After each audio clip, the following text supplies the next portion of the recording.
Le premier miracle, il est tombé sur le meunier au moment où il s'y attendait le moins. Le meunier, c'était le plus feignant de tout Bethléem. Sous prétexte que sa femme était partie avec un Espagnol, il refusait de moudre la farine. On était en décembre, et le blé de la saison s'entassait dans son grenier. Les rats commençaient à s'y mettre. « Cocagne », disait le meunier. Il passait ses journées à boire du pastis. Et la nuit, pour que les ailes de son moulin ne le dérangent pas, il les attachait avec des cordes grosses comme des troncs d'arbres. Vous me croirez si vous voulez, mais au moment où le Mistral s'est arrêté et où mes petits collègues se sont mis à chanter, le meunier a eu comme l'envie de se sortir du lit, et il disait « Je ne sais pas ce qui me prend, mais il me semble que j'ai envie de travailler. Mon pauvre, si je le dis à quelqu'un d'autre, il ne voudrait pas me croire. Je sais bien que ma femme est partie avec un Espagnol, mais ce blé, si je le laisse moisir, il sera perdu pour tout le monde. Ah, j'ai vraiment pas de chance, hein.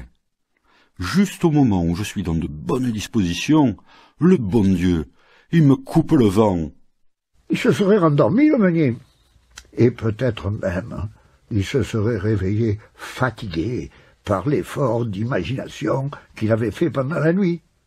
Soudain, il tendit l'oreille. Les ailes de son moulin, ligotées par des câbles gros comme des troncs d'arbres, s'étaient mises à tourner dans un ciel où ne soufflait pas la moindre brise. Le Mistral ne soufflait plus, et pourtant les ailes du moulin continuaient de tourner et de moudre. Et le meunier s'était mis à fredonner la jolie chanson que venaient de lui apprendre mes petits collègues. Pom pom pom pom pom pom pom pom pom pom pom pom pom. Et il avait sauté hors de son lit, il avait enfilé ses brailles, et il gesticulait, et il se démenait, et il disait « Et où il est, ce divin petit, qui a fait un miracle pour un grand feignant comme moi? Où il est que je lui demande pardon? Et regarde cette farine qu'il me donne, si fine, si blanche. Je vais lui emporter un sac tout de suite. Je vais lui emporter 2, non, 3, un sous chaque bras et l'autre sur la tête. Et je marcherai jusqu'à ce que je l'ai trouvé, ce divin petit, même si le cou doit me rentrer dans les épaules. »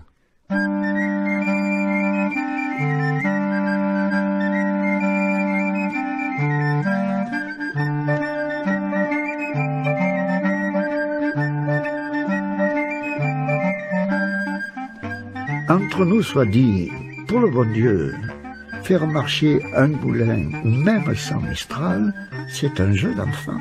Mais faire sortir du lit au mi-temps d'une nuit glaciale un grand feignant de meunier et lui faire parcourir la campagne, un sac de 100 kilos sur la tête et un de 50 sous chaque bras, c'est peut-être le plus grand miracle qu'il ait jamais fait.